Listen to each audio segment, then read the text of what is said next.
Hey, welcome to Frickin' History, and we are going to continue to talk about revolutions. This is going to be the second part of the Atlantic revolutions, and we got to go French Revolution.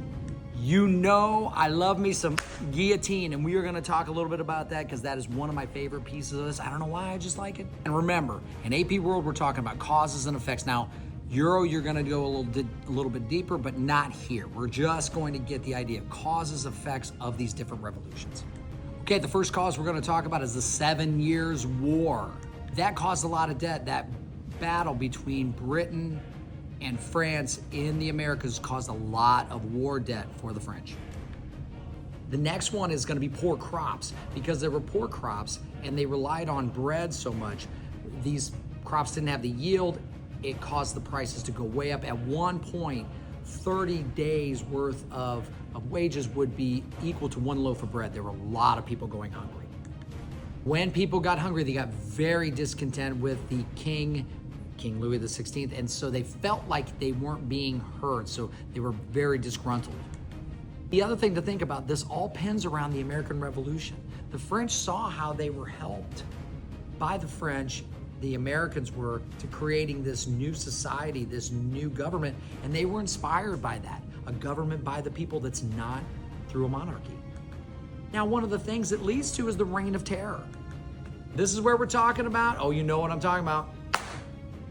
Yes, the guillotine.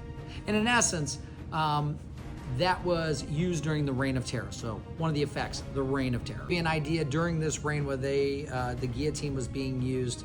It was basically somebody was being executed once every 15 minutes for 3 years. Because this craziness continued to happen, and again, I'm not getting into great detail, not talking about when they had gone to the Bastille, etc., how they cornered King Louis and Marie Antoinette. I'm not going to get in deep there because that's not what you need to know. What you do need to know is another effect was they ended up, after all this chaos, with another emperor named Napoleon Bonaparte.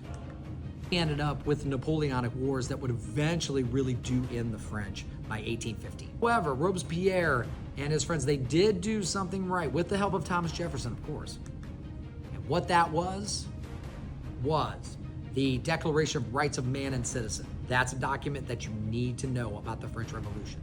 In the end, when you're talking about the French Revolution, you're looking at the causes, the effects, with the Declaration of Rights of Man and Citizen and being inspired by the American Revolution.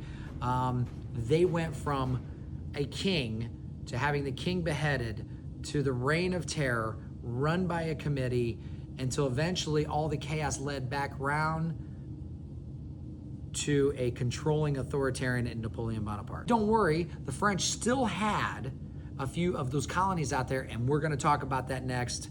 Haitian Revolution. Now, you know your freaking history. Peace.